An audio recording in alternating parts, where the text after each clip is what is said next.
Dzień dobry. W mediacji mamy wiele narzędzi, które pomagają nam rozmawiać, słuchać, szukać porozumienia.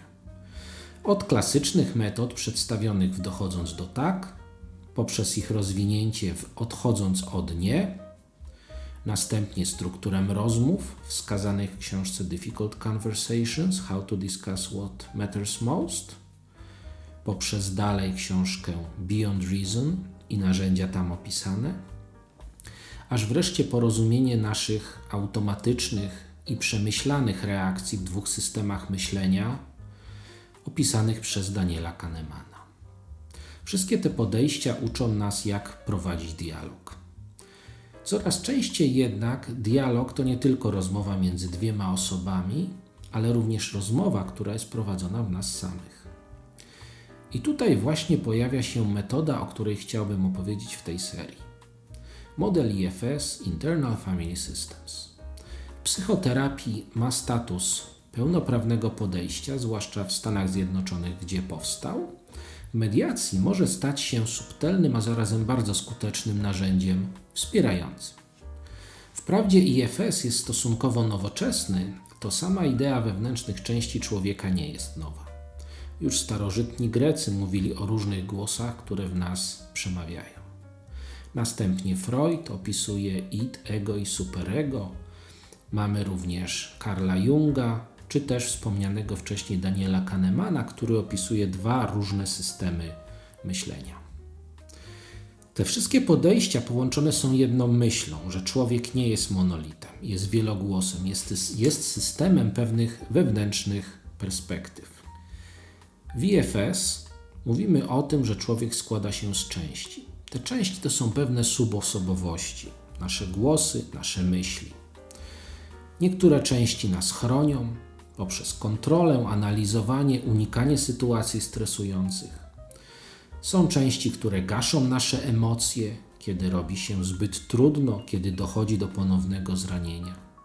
I wreszcie są te części najbardziej wrażliwe, zranione, które zostały kiedyś odsunięte, wypchnięte, abyśmy mogli o nich zapomnieć i przetrwać. W IFS jest jeszcze inna rzecz, dużo istotniejsza, a mianowicie nasze ja, nazywane tutaj self.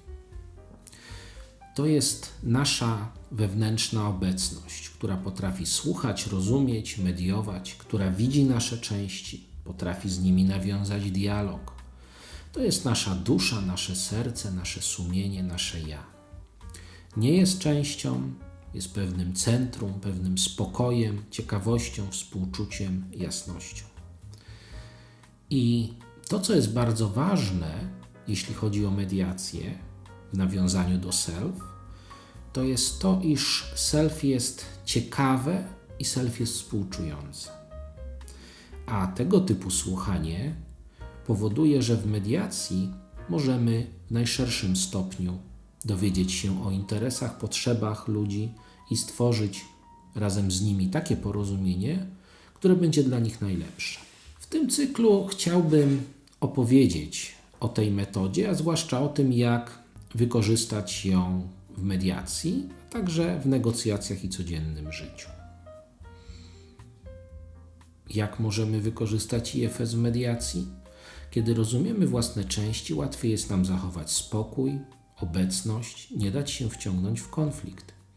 A kiedy widzimy, że druga osoba również jest wielogłosem, możemy prowadzić rozmowy głębiej, spokojniej i skuteczniej. W kolejnych odcinkach opowiem szczegółowo o częściach, o self i o tym, jak wygląda praktyczne zastosowanie IFS w mediacji. Jeśli chcesz nauczyć się mediacji nie tylko jako zestawu technik, ale również jako sposobu rozumienia ludzi, zostań ze mną w tej serii. IFS to nie kolejna metoda, jak przekonać drugą stronę, to sposób, żeby naprawdę zobaczyć człowieka w rozmowie i konflikcie. Zapraszam do kolejnego odcinka. Do widzenia.